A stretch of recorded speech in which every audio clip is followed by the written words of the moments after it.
everybody. Welcome back for another edition of Reasonable Doubt. I'm your host, Jimmy Ardwan, and my co-host, Julio Vela, has graced us with his presence tonight. You're going to have to learn to loosen up the tie in the new format, my friend. I know. Take a break, dude. I know you've been a trial. I know you've been a trial, but that's all right. We got our incoming, already in, I guess, president of the Harris County Criminal Lawyers Association, Neal Davis, with us tonight. Yes, sir. It feels good to be back. I haven't been here in about 3 or 4 years. It doesn't look like the neighborhood's developed much, but no. We got a metro line going down here. That's right. $20 million train goes from here to downtown. You are now the president of. I am. I've been honored to be elected president of the Harris County Criminal Lawyers Association. It's a big job. It is a big job. You got to manage all these personalities. It is. Sure. And egos. Everything, all the above. It's like herding cats, but that's the nature of democracy, and we have 800 members. Every one of them is important, so you always have to keep that in the front of your mind when you're making decisions for your organization. It's not about me. You're a member, actually you're board members. It's about all the constituents, and we have some really big issues that are on the horizon, the likes of which we haven't seen probably in 10 or 20 years. We're going to be talking about those issues tonight, ladies and gentlemen, with Neal for the next hour. We'll also talk a few things about some current events that are interesting in the news that I know Neal wants to touch on.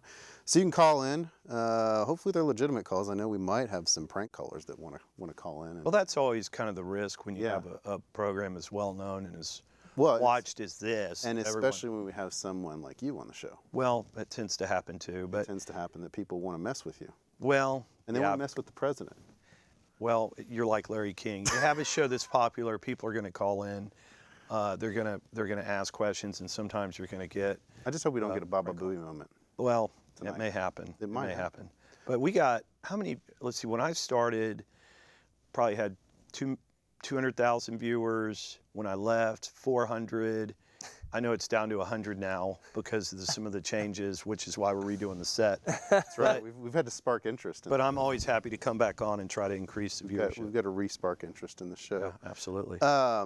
So tell us, man, what are some of the big issues that you want to, I mean, every president has their own agenda, yes, obviously, of issues that they want to bring to the forefront, because HCCLA has now become far more of an activist organization than some other organizations around town, and far more active in politics, in filing grievances against judges and prosecutors, and becoming more vocal in the community than it has been in the past as well. Correct, yeah. And so every president that comes in usually has an agenda of what they want to do. What are your main agenda items for your presidency? You have to take the long view of criminal justice in Harris County to really understand how we've gotten to this point. For decades, criminal lawyers were kind of the lone voices in the wilderness, decrying how unfair and uncivilized the criminal system has been towards individuals. Racist, class-based, overly punitive, no rehabilitation.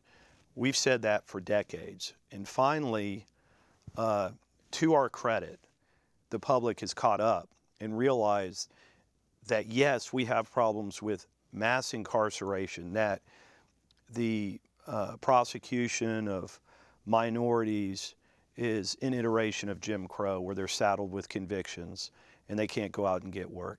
Finally, in putting the needle in someone's arm because they went and committed a convenience store robbery that went wrong, that's just not civilized. Finally, we've got a critical mass in the public that realizes this is just not right. It was obvious to a lot of us. It wasn't obvious to the Republican regimes before the very last Republican regime, which was Devin Anderson. She kind of started down this road of rehabilitation, but before her, especially with Johnny Holmes, but Chuck Rosenthal, we were ground zero for the death penalty. We were sending people to prison, mostly minorities, for 30 or 40 years for drug cases. It was out of control as taxpayers. It was untenable to keep paying for this and building more prisons, spending more money on prisons and schools. So finally the public is caught up, and now we're in a situation where the focus really is on exercising prosecutorial discretion and being smart on crime, not being tough on crime. And so the new district attorney's office is focusing on prosecuting offenders who pose truly a threat to the public, and in creating diversionary programs, and trying not to saddle people with criminal histories if it's unnecessary. And so our role has changed a lot, because instead of this very adversarial system that we had, we've gotten into a situation where we're much more collaborative, and in many cases guiding someone through the court process so that they can keep something off their record, as opposed to having pretrial fights and battles at trial over defendants. So it's just a whole different process. Now, I mean, that comes with its own set of challenges and constitutional right. issues, though. So the important thing in all of this, I mean, we're all for criminal justice reform, we're all against mass incarceration, but the important thing is that a defendant's constitutional rights aren't cut out of the picture. In other words, that it doesn't devolve into a situation where essentially the police and the prosecutors are playing every role in the system. They pull someone over for a small amount of marijuana, and the officer says, I can ticket you, and you can either go take this class over here and it can stay off your record, or you can go fight it in court and have to deal with that system. And people are basically given an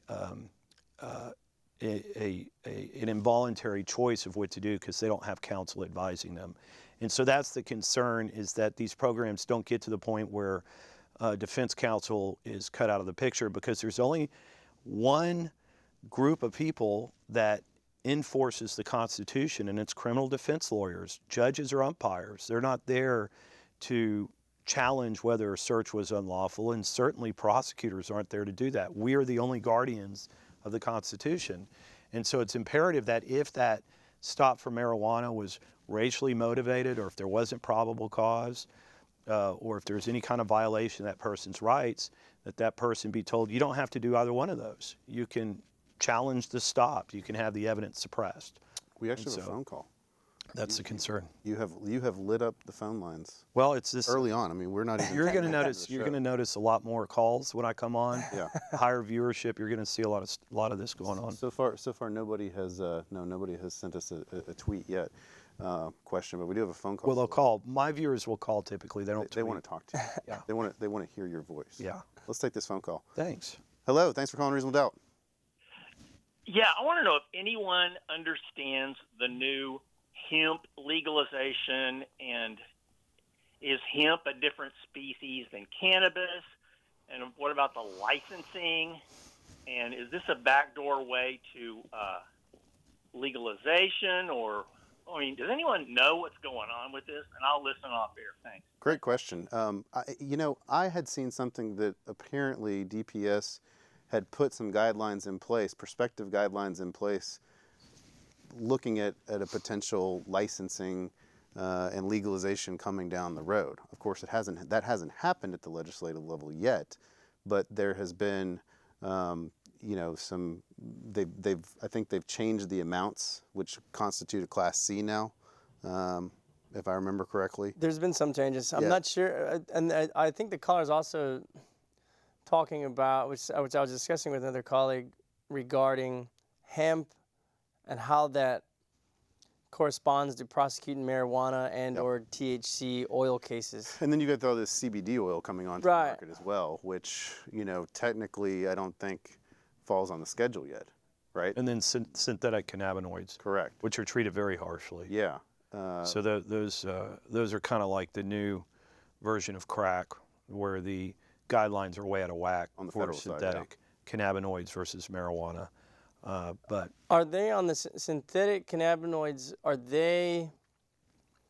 They're actually testing for the substance, or do they use like a catch-all that says if something mimics? It could be either one. It could be either a specific substance or like an analog. Right. They used to just allege the specific cannabinoid, synthetic cannabinoid, and have to prove it. But now, because the molecular structure changes so much and so quickly, I should say, they have said if it's an analog or substantially similar or something. I don't know the rule. I don't know the laws about hemp. I'm not familiar with hemp being illegal. And in terms of, is it a pathway to legalization? I mean, I think you were talking today, Neal, about, or who was it, was talking about this cite and release program that's Right. coming into play. Well, I mean, you were just talking a little bit about it here, but Right. we had a more thorough discussion about it earlier today. And Julio, I know you've been talking on this show a lot about how you're not seeing these diversions. No. That people are still getting arrested for this stuff, of what was supposed to be a not really a cite and release, but a arrest and divert almost immediately. And whether or not, as the caller wants to know, is are we looking at a pathway to legalization in Texas?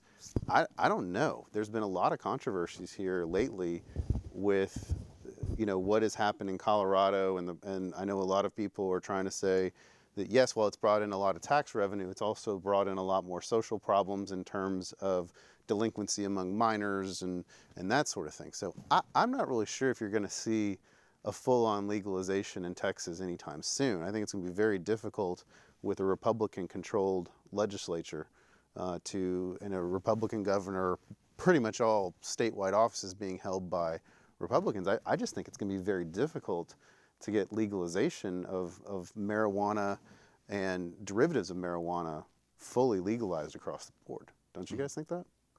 I think so, as long as there's a Republican majority. I don't Yeah. see that happening in Texas. I saw this cartoon, New York Times or New Yorker or something, and there's this sick individual, a little bit older, and she's going to the pharmacy or the doctor's office, and she says, "Hey, I heard marijuana might help with pain, and it might help with some problems I'm having." And then there's this and up there it says Big Pharma, and there's this real ugly hand with this bag saying, "Oh, don't use that stuff. That stuff will kill you." And the medicine that the pharma's giving her is opioids. Right. Right. She's like, "Oh, okay." That stuff, yeah, it's far worse than anything. Neal, one of the big topics that I know you're going to have to deal with is what we collectively call the acronym the MAC, Right.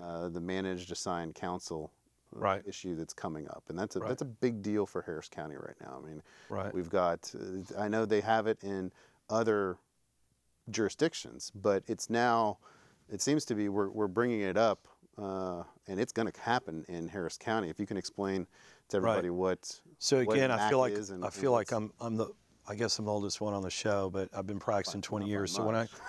when I started out, we had lawyers that the judges would appoint, and Right. there was no wheel or objective method to doing it. It was just judges might like a lawyer because they respected them. Some might like them because they pled a lot of cases and didn't try them. Some might like them because they brought donuts and made donations. All kinds of reasons. But judges would have kind of their stable of lawyers that they would appoint. And because of criticism of that system and the poor representation that some defendants were getting, especially in capital cases, where lawyers were handling death penalty cases and were way in over their heads, and it was just one death sentence after another. The state legislature a few years ago passed the Fair Defense Act, and the idea there was, well, instead of giving the judges total power, they'll have to have all the lawyers that are qualified to be appointed on a wheel, and then that lawyer will randomly come up and the judge has to use that lawyer. The problem with that system is it was a little better, but the judge could just spin the wheel again if he didn't feel that lawyer was appropriate. And I'm not necessarily criticizing that, because there could be cases where that lawyer might not be the best option. So the judge had a little power, but it didn't get away with totally random appointments. And so the latest suggestion here in Harris County, or the proposal, is what's called the Managed Assigned Counsel program, which is apparently done independently. We've never had one in Harris County, but it's an independent counsel which basically appoints lawyers. It's supposed to be more objective. You don't have judges grading how much money you're needing for an expert, or randomly saying, I'll give you money for an expert, but not this lawyer, and so forth. But that program is not infallible. It's done pretty well in Lubbock, didn't do so well in Austin, and we have a really big city. So we are trying to work with the judges and the county commissioners and making sure that even though everyone's heart is in the right place, that it's executed in a way that we're not taking a step back. And a lot of this too is because the commissioner's court has gone from being Republican to Democrat, because under the Republican regime, even the public defender's office was having problems with getting funding and things like that. And so that's where we are. So these managed assigned counsel process, this is a program and a process that's being proposed. And since we're involved, we're, as defense lawyers, we're having a voice in that and making sure everyone gets the best representation they can. We got another call coming in. All right. Let's take it. Thanks for calling Reasonable Doubt. Hello. Hi, Mr. Davis. What top 2 changes would you like to see in the Houston criminal justice system?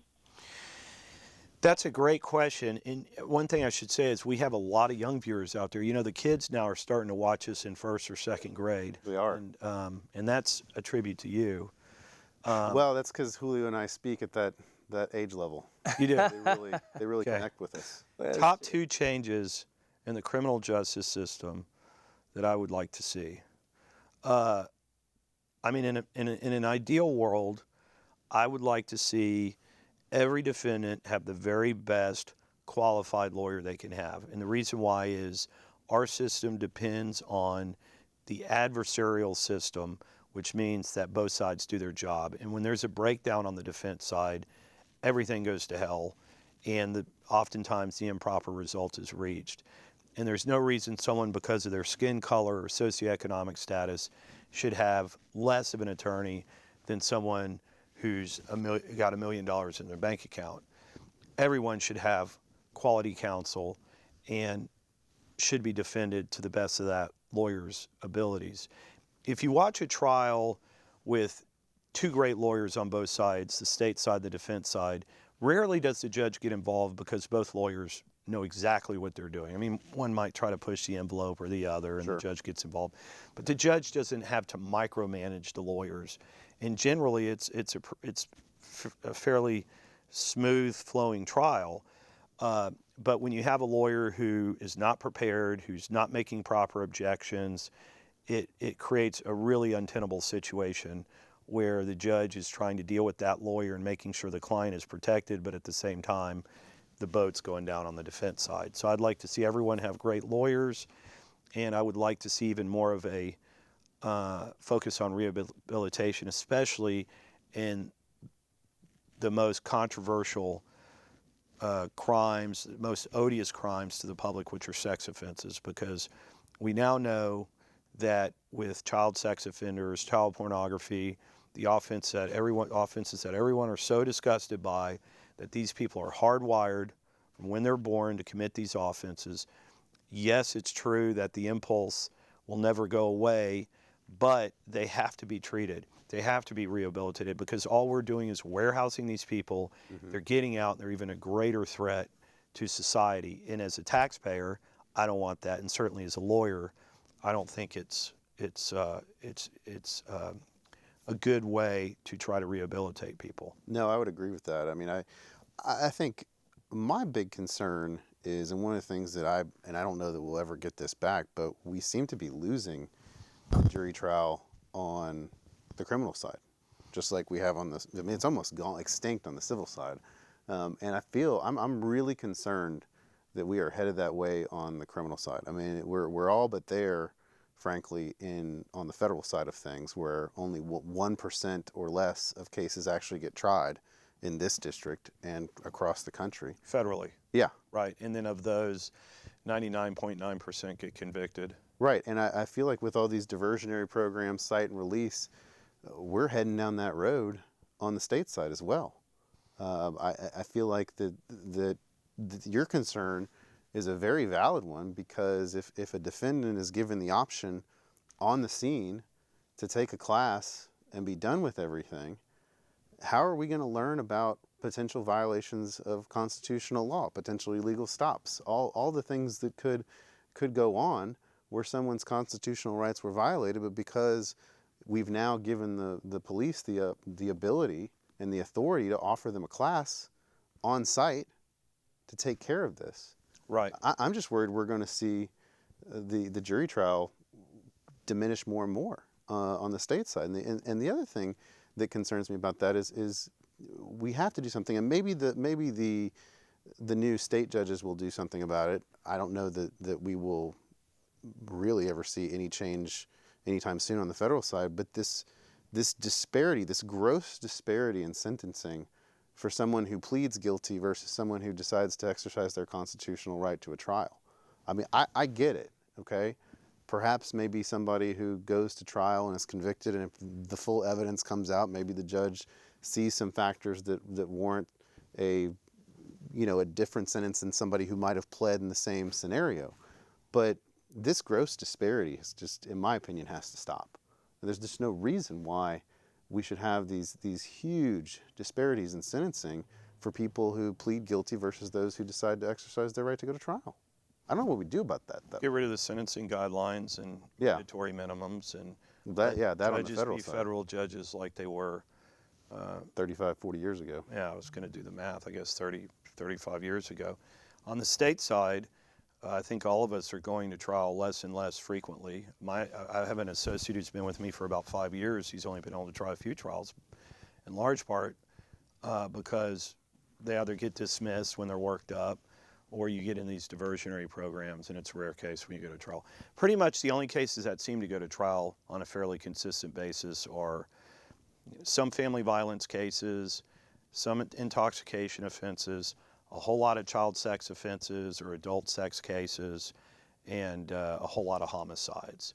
And pretty much everything else gets worked out. And that used to not even be the case 10 years ago. We frequently would try drug cases 10 or 15 years ago. Someone got caught with 2-3 kilos of cocaine. Mm-hmm. The offer was 40 years from Chuck Rosenthal or Johnny Holmes' administration. Might as well try it, 60 years is life. And then we're at the point now where you get probation for that. But I think that's a good thing. I mean, I don't really want to pay as a taxpayer $40,000 a year to have someone sitting in a prison cell because they had drugs. Agreed. I mean, and that's the balance, right? I mean, we need to find, again, what offenses do we really need to be putting full effort into prosecuting, and what offenses do we need to focus on rehabilitating people? Well, I think Kim Ogg's done a pretty good job of finding the balance. I think so. I mean, are there any crimes that you can think of that are prosecuted there that shouldn't be prosecuted as much and should be diverted? I haven't seen one. Driving while license invalid cases, those things there are a ton. I'd say a quarter of the misdemeanor cases are driving while license invalid cases. And I think that's a legislature thing. Out of Court 1, they do something called the DRIVE program. It's a pilot program where the individual is arrested and then comes to court, and then if they accept to be in the program, they're sent to see an official, a counselor or a program department person, where apparently the county has teamed up with, all I know, they keep saying it's the Beacon lawyers, and I don't even know who these people are, but they're the Beacon lawyers. I assume it's the Beacon, it's a outreach social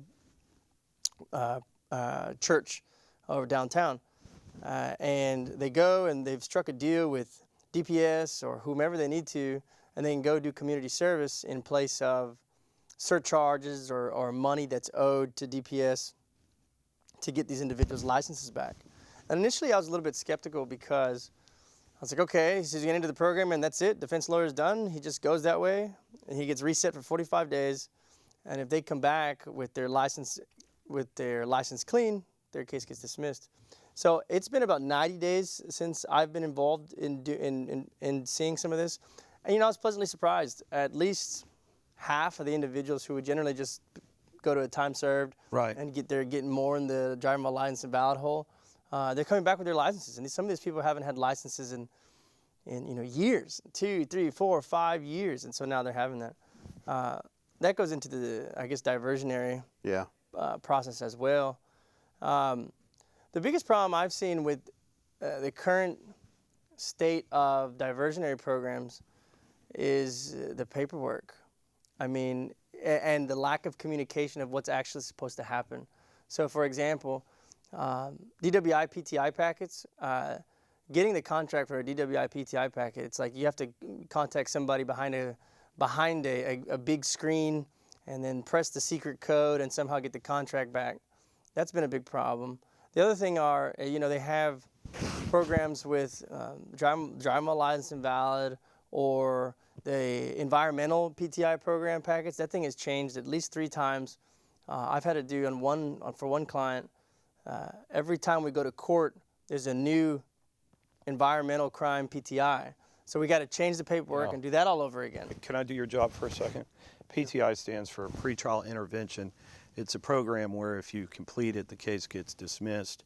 You can keep it off your record. There's no probation, deferred adjudication. We call it PTI for short. Go ahead. PTI. And so there's a few other ones where nobody knows who to send the contract to, where to fill it out, and how to get it. That's a big problem. And I think DA Ogg has done a good job of trying to implement these programs, but I just think the execution of it, and it might be a growing pain, Well, it's hard because you're switching. We're doing something that we're not really used to doing as criminal lawyers, which is dealing with paper and bureaucracy. Yeah. And one of the reasons why we became criminal lawyers is we don't want to deal with discovery and 5,000 pages of depositions and right. the just awful civil bar. Motions to compel. Totally uncivil that you have to deal with and that thing. But I will say, I mean, the one thing that I think could be improved at the DA's office is I think in these victim cases, so to speak, because there's a victim, whether it's a child sex offense or homicide, I think that the victim's voice and what they want done can overpower what should be done because those victims are not educated. Every time I see about the system, a lot of them aren't, and it's not their fault. They're just naive. But when I see someone in court saying, you should go to prison for what you've done and you need to pay for 10 years, I think to myself, well, what do you think that's really going to accomplish? And what do you think he's going to do when he gets out in 10 years? I mean, we all understand this is a tragedy, and God forbid one of us go through what that victim's gone through. But we have to be realistic as a society of what would be the best for society. And there are a lot of competing rationales for punishment, but the only rationale for that is just pure retribution, eye for an eye. Old Testament, Rosenthal, Johnny Holmes era criminal justice. That's not going to solve the problem with that person. You can still achieve deterrence by sending a message. You can give them a little bit of jail time, give them rehabilitation. That's another goal of criminal justice. And so we get an individual who comes out, has learned their lesson, but they haven't abandoned hope, and they can actually be a productive member of society. And I'm saying that as a taxpayer. I mean, not just a lawyer. I don't want to spend money warehousing people anymore. It's just a waste of money. And that's all the Texas penitentiary is. It's warehousing. There are some people who are so dangerous, they're predators, that is the only option. But there are a whole lot of people, the vast majority who go there, who really shouldn't be there, just being warehoused. Oh, for sure. The public continues to still want to speak with you tonight. It's not. So let's get the next person in here. Get used to it, guys. Yeah, I'm already used to it. Hello, thanks for calling Reasonable Doubt. Hi, Mr. Davis. Is it hard for you to have 2 jobs, as a lawyer and then also as the president, because those 2 kind of interfere? That's a great question. Is she talking about President of the United States or HCCLA? I'm going to assume HCCLA. Because I'm not running for president. You're not orange enough. Yeah. I don't know if HCCLA president. It's actually, in all seriousness, a lot less work than I thought it would be because... You've only been on the job for a month, though. Because I've been on the job for a month. And I have a great board. Yeah. I have a fantastic board. I love the board. And when you got 15 guys in there and girls. And another thing I want to do is make our organization more diverse. That's important to me because there are a lot of great minority lawyers, Hispanics, African Americans, and I would love to see them represented more in our organization. And so I'm saying that because I'm talking about our wonderful board, but I wish we had more minorities on the board. We have a couple. But we have a really nice, experienced board, and it really has made things easy because I feel like I'm with colleagues, and we have similar experience, and it's just not that difficult. Where it gets dangerous and difficult is when you have a board that's either so inexperienced that they're coming across these issues new or don't have the experience to draw on, or people who are so old that they're just kind of tuned out and aren't really with the trends of what's going on today. Yeah, I agree. I think we've got a good mix on our board right now. I think it could use a little more diversity. Right. But I do think we've got a good mix of experience with a new crop coming up who has good ideas of what needs to be implemented within the organization and to hopefully make it implemented in the criminal justice system abroad. Let's get to the next call here. Man, you were just burning up the phone lines tonight. Well, I've run out of kids, so. You've paid enough people off already? I only have 2 kids. Hello, thanks for calling Reasonable Doubt tonight.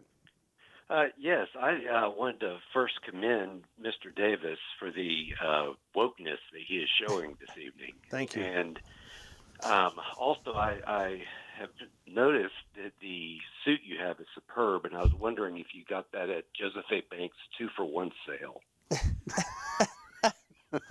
Well, clearly the caller hadn't been to the banks lately because they're actually up to 9 for 1. 9 for 1? Yeah, it's not 2 for 1 anymore. They're up to 9 for 1. And, but anyway, that's really nice of the caller. I have to say thank you to him. A lot of people, I feel like if you're going to be a lawyer, you probably ought to dress like one. It's true. And if you want to walk around in beach shorts and shirts, T-shirts, then you're going to be treated that way. And one of the things that does annoy me is when we go to court, people showing up without a tie on and blue jeans, kind of like the way you're dressed now. Yeah. But the way you're dressed now, it's also 8 o'clock at night. Yeah. But when they wear that to court, it demeans the profession and the importance of what we do. I agree. I have a hard time showing up. I mean, sometimes, obviously, if it's an unplanned day, I usually keep a suit in my office. Yeah. But if I'm going to wear something like this to the office because I don't have, a court appearance that day, I usually keep a suit in the office. But some days, I will have taken that suit out and have forgotten it. And I do have to sometimes go to the courthouse like this, just because there's an emergency situation. Sure. But I always feel kind of uncomfortable doing it. Because I feel out of place, whereas a lot of lawyers, that's their normal everyday thing. Or how about this one, like, yeah, hey, I'm here to represent you today. Yeah. It's like, dude. See, you're dressed like a way a lawyer should look, respectable. Right. And it's really kind of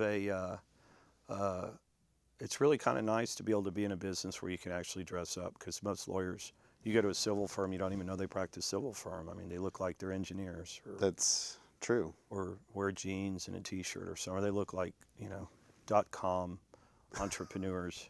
They work at Google or something.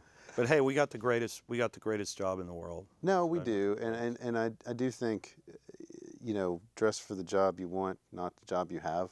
Kind of thing. And I think all of us are striving to be better as lawyers. It's as somebody once told me, it's a practice. It's not, throw the word professional out of it, because it's really the practice of law. It might be considered a profession, but you're practicing law and you're trying to get better every day. And hopefully, hopefully you are. I think you learn something new every day. That's why I always try to take cases and find cases that challenge me. I don't like to take the same case all the time.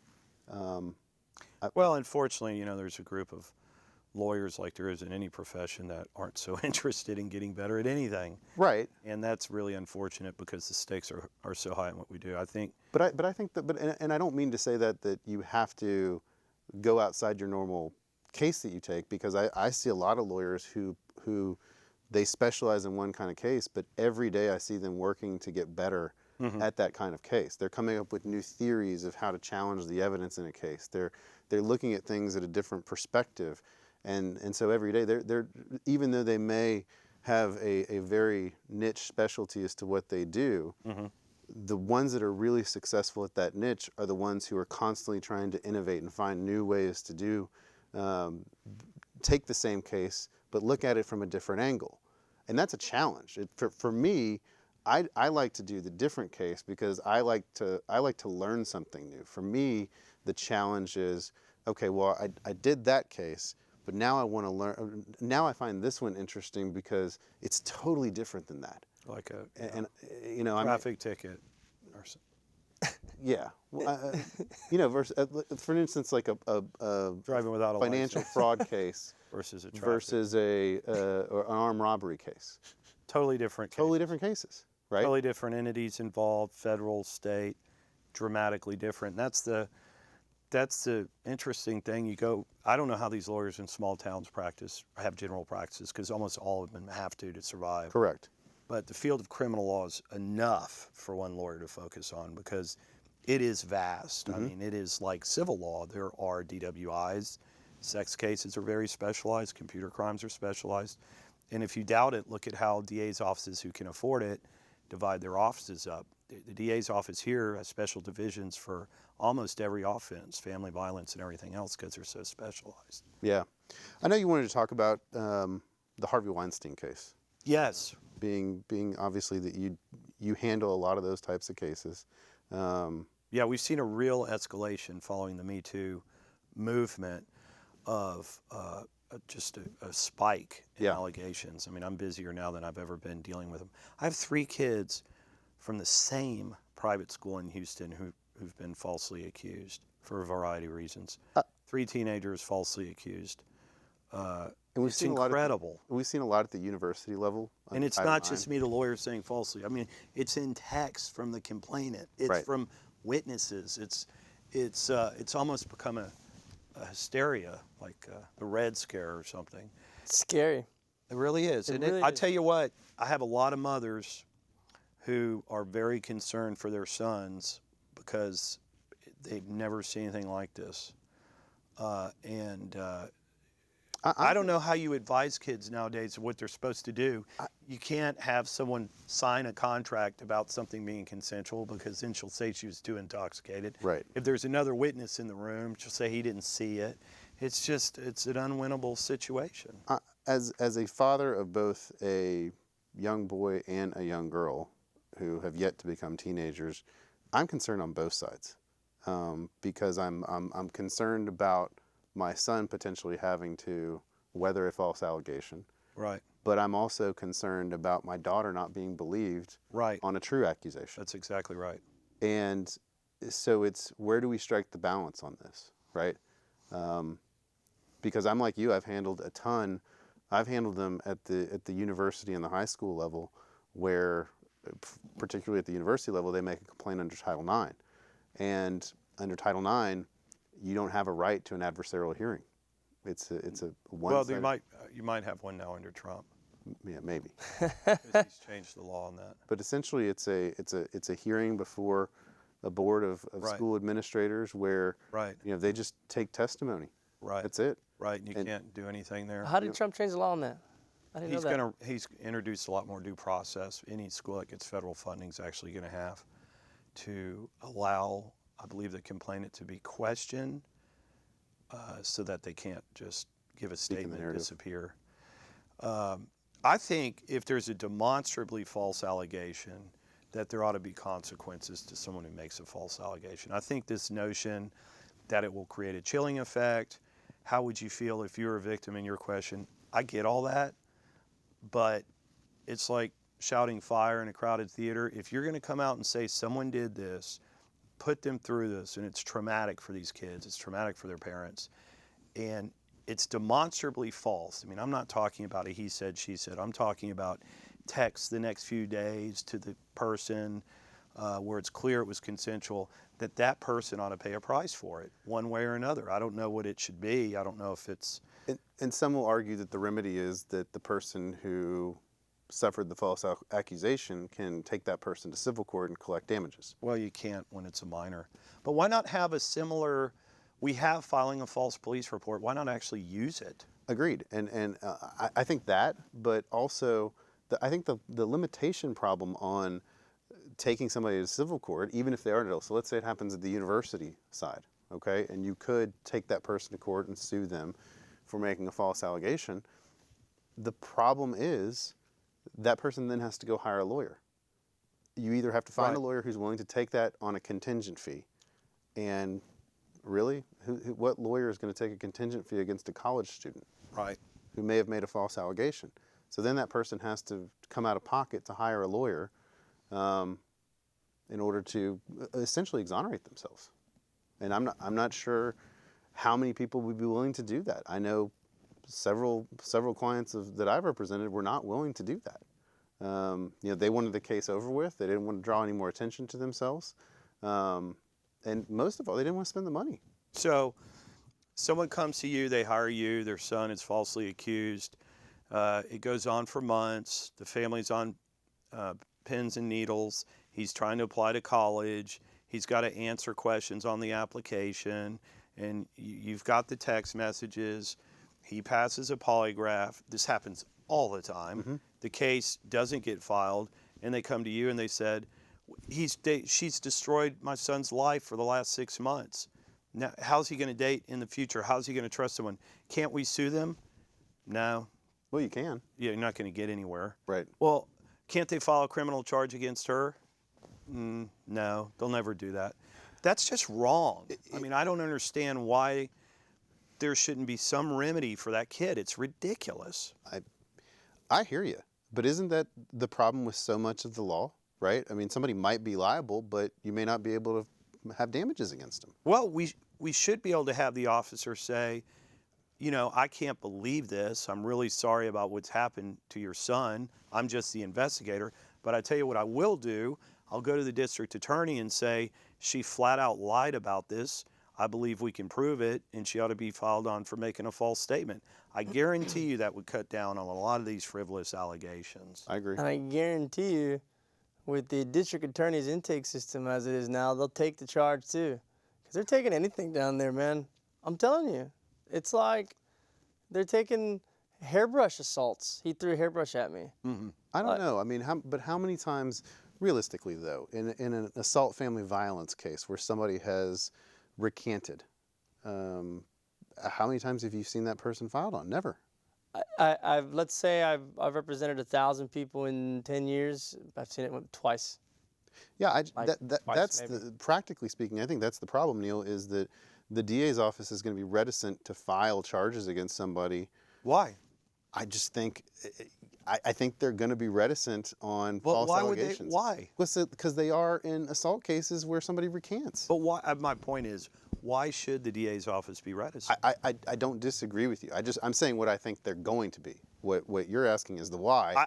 There's no good reason. There's no good reason. I mean, I get the gray area cases. Yeah. I get the cases where there may be a question of what happened. I'm talking about clear black and white cases. Family violence case. Recant could be questionable. She could be recanting for other reasons. How many times have you had a family violence case where she claims something happened and you either have text, video, photos, or witnesses who say, absolutely not, it didn't happen that way? It's happened a couple times, but not on a frequent basis. Yeah.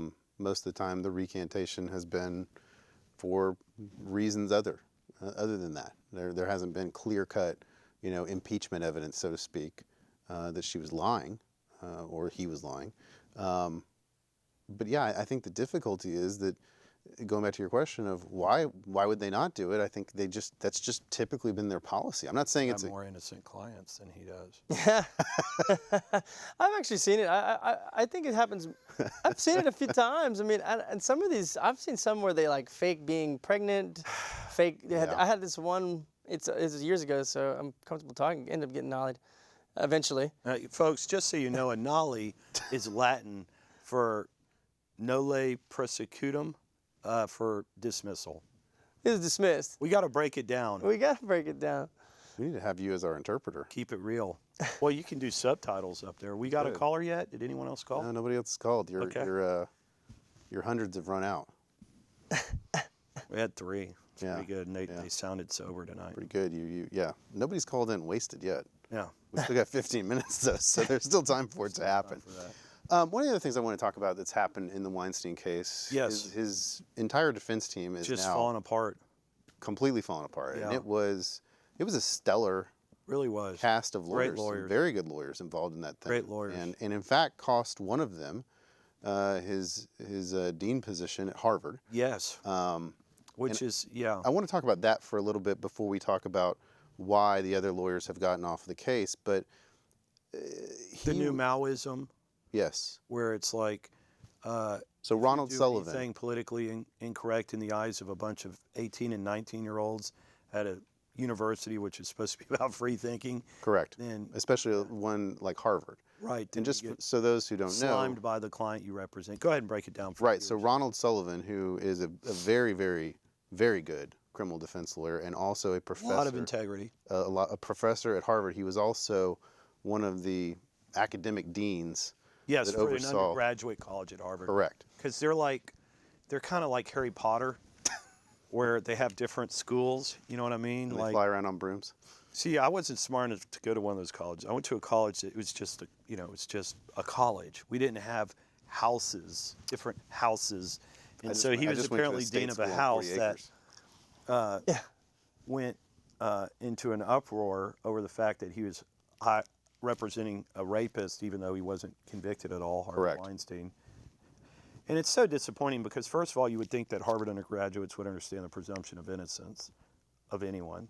You would think they would understand the idea that someone is entitled to a defense under the Constitution, no matter how despicable they are, because the lawyer's job is to defend the Constitution as much as it is the client. He's protecting his rights and let the chips fall where they may. And so here you have one of the best universities getting rid of him as the dean of this undergraduate house because he represented Harvey Weinstein, which is really despicable. And it's part of this kind of Maoist left-wing movement that you see all across the country, where political incorrectness has finally reached an apex where it's just censorship and people are not allowed to speak at universities. They're being fired or terminated like he was. And the whole point of a university is to hear both sides of the argument. But isn't it kind of doublespeak from the far left? I mean, here they are wanting criminal justice reform, and we should, fight for the rights of those charged in the criminal justice system. Yet here they are. They want to pick and choose which ones they should fight for. Well, the left has never had its shortage of hypocrisy. Right.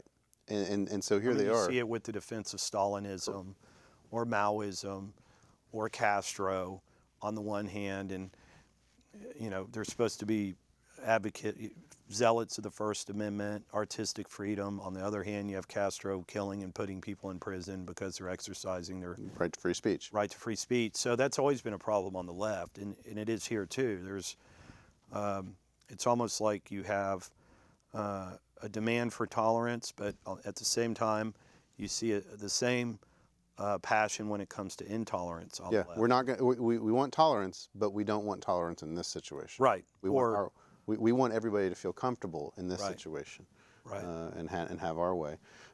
It's very disappointing, and the whole rewriting of the reason why he was terminated, about students were not going to feel comfortable, and then when that didn't work, then it was, well, he's had problems with students in the past.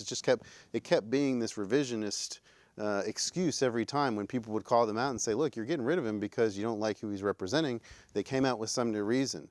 And then they're like, the same problem. Surprisingly, I don't think he's been charged or allegedly committed rape yet, but that probably would have happened eventually if he wasn't terminated. Maybe. I mean, it's just outrageous what's happened. It's disappointing. I don't think the law school faculty or anyone spoke out against that because, of course, what happened. Well, I think Alan Dershowitz did. Well, he's gone. He's no longer. Is he no longer there at the law school? No, he hadn't been there in about 5 or 10 years. He was retired in New York City. I thought he was still there. No. Okay. If he was there, he still would speak out. Yeah. So I'm not taking that away from him. Right. But he's one of the few, but he's also someone who gets it and understands the defense function. Right. And of course now Sullivan has He's been terminated or voluntarily left, one of the two. I don't recall which it was, but he's no longer part of the Weinstein defense team. And then it came out that his other two lawyers, Ben Brofman and Jose Baez, Have are left. now leaving the defense team as well. Well, I don't know how much of that is Weinstein. Someone like that can be a difficult client to represent. You have to, rule number one, if I'm going to represent someone, is I'm going to be the lawyer. They need me.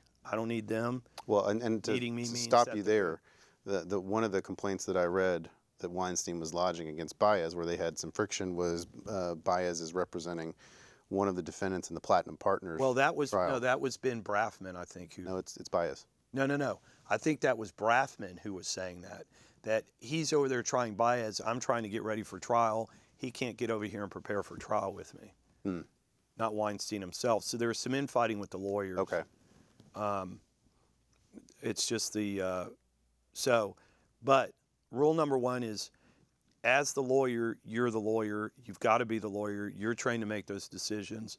If the client doesn't trust you to do that, if they're not going to defer to you, if they don't need you, meaning they're not going to second guess you, Yeah. they're not going to go to the University of Google to try to tell you what the law is, then it's great. You can represent them. But once the client starts trying to tell the lawyers how to do their job, it's time to go. I won't represent clients who try to tell me how to do my job. That's one issue. But do you see an issue with the fact that he hired so many strong personality lawyers? As you were saying, there was infighting. I mean, it seems like there should be one person who is clearly in charge of where you're going to go. Yeah, there always has to be a chief. I think it really depends on the chemistry of the lawyers. For instance, the Robert Durst team with Dick DeGuerin, Mike Ramsey. and Mike Ramsey, and Chesnoff, they meld. They play to their strengths. They're not so. They know it's about the client, but they get it. You know, they understand that that's who ultimately. There's no room for ego.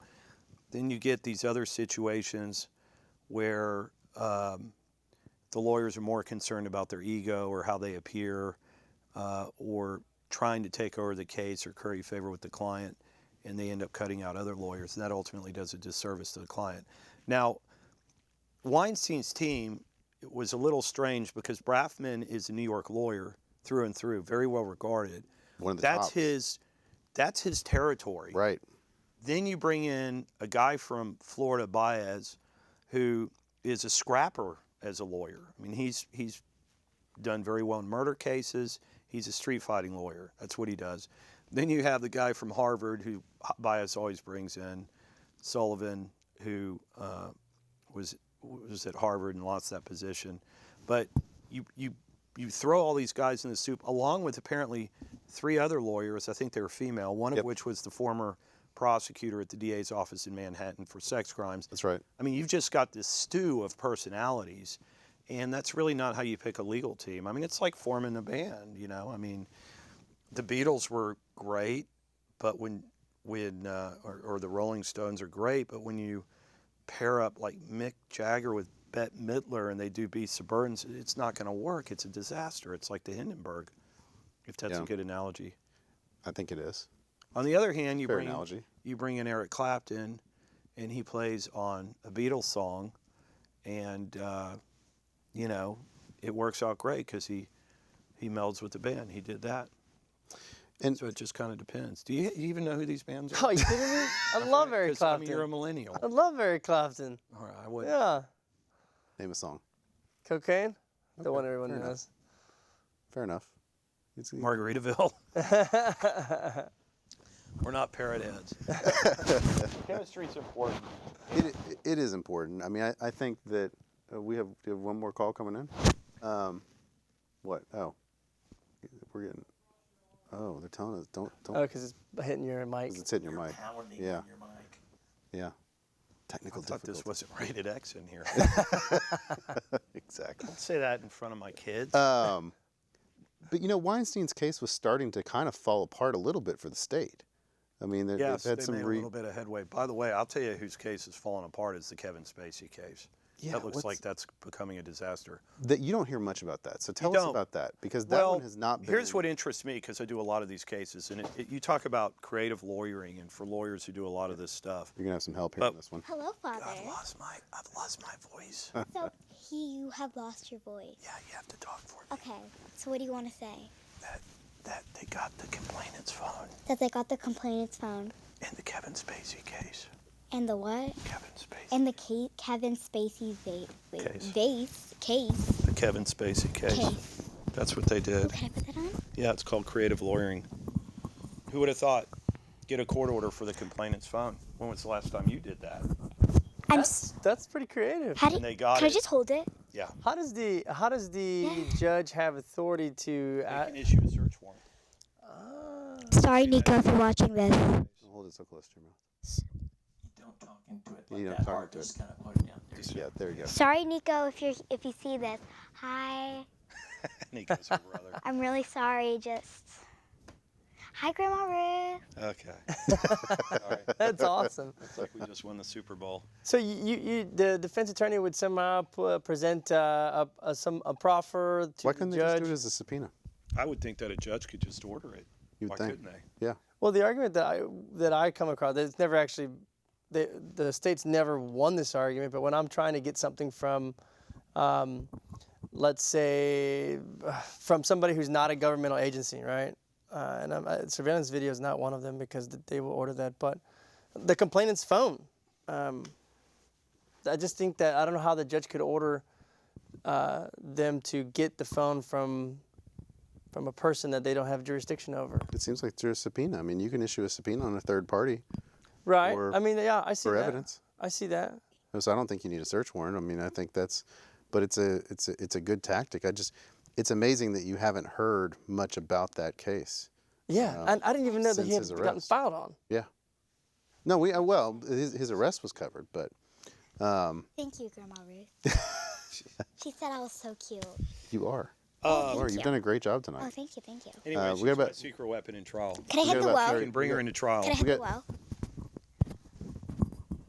well? Okay. 30 seconds, man. All right. You got any last words of things you want to cover before we get out of here? Just that I think at this point in our system here in Harrison County is probably better than it's ever been in terms of the diversionary programs and the opportunities for people who've made a mistake, because the vast majority of people down there are good people that have gotten into a bad situation that frankly many of us could be in, but for the grace of God or our skin color or socioeconomic status, we're not getting profiled when we drive. At least I'm not. Maybe you. But we're at a great time in our system, and I'm really happy to see that finally we've broken through and people can get on with their lives if they've made a mistake. And I think that's a lot of progress that's been made in the last few years, and I'm very happy to see. Well, we look forward to having Neal Davis on as president of the Harris County Criminal Lawyers Association for the next year. We're going to check in with you probably halfway through and bring you back on Sure. here. You bet. Well, a So- quarter through, or Yeah, somewhere. just when every We'll bring you month. back. Sometimes some big issue comes I'm always up. but around. That's all the time we have for tonight, ladies and gentlemen. For my co-host, Julio Vela, and our guest, Neal Davis, good night. We'll see you next week. Listen, I'll have my people call you. Absolutely.